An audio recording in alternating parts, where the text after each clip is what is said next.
महाराष्ट्र में मुगल बादशाह औरंगजेब का मुद्दा फिर गरमाया हुआ है। फिल्म छावा की रिलीज के बाद इस पर विवाद बढ़ गया है। फिल्म में मराठा योद्धा छत्रपति संभाजी महाराज और औरंगजेब के संघर्ष को दिखाया गया है। इसके बाद कुछ दक्षिणपंथी समूहों ने औरंगजेब की कब्र तोड़ने की मांग की है। यह कब्र खुलदाबाद, छत्रपति संभाजीनगर में स्थित है। इस मुद्दे को लेकर राजनीतिक बयानबाजी भी तेज हो गई है। सोमवार को नागपुर में हिंसा भड़क गई।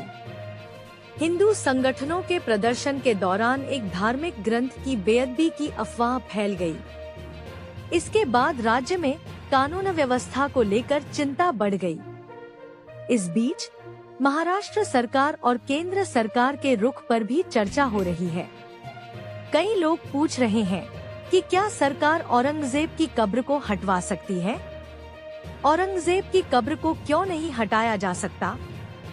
यह कब्र भारतीय पुरातत्व सर्वेक्षण 80 के संरक्षण में है। ASI इसे राष्ट्रीय महत्व का स्मारक मानता है, इसलिए इसका रखरखाव केंद्र सरकार करती है। महाराष्ट्र सरकार के पास इसे हटाने का अधिकार नहीं है।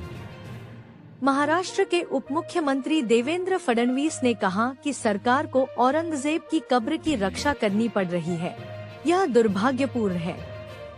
हालांकि उन्होंने यह भी कहा कि अगर कोई औरंगजेब का महिमा मंडन करने की कोशिश करेगा तो उसे सफल नहीं होने दिया जाएगा।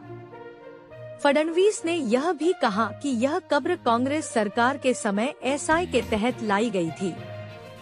उन्होंने कहा, हम सब भी यही चाहते हैं, लेकिन इसे कानून के दायरे में करना होगा। क्या SI किसी स्मारक को संरक्षण सूची से हटा सकता है?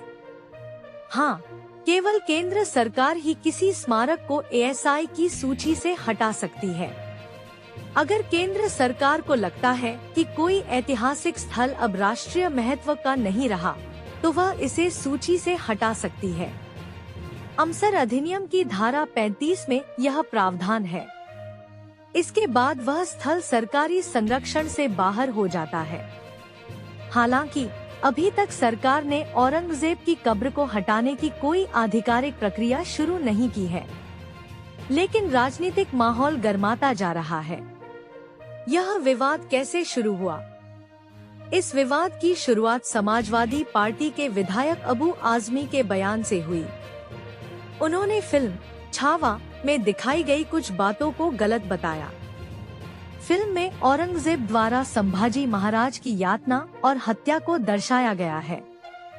आजमी के बयान से राजनीतिक बवाल मच गया। इसके बाद उन्हें महाराष्ट्र विधानसभा के बजट सत्र से निलंबित कर दिया गया। बीजेपी सांसद और छत्रपति शिवाजी महाराज के वंशज उदयनराजे भोसले ने औरंगजेब की कब्र को गिराने की मांग की। इसके बाद हिंदू संगठनों ने इसे लेकर प्रदर्शन शुरू कर दिया।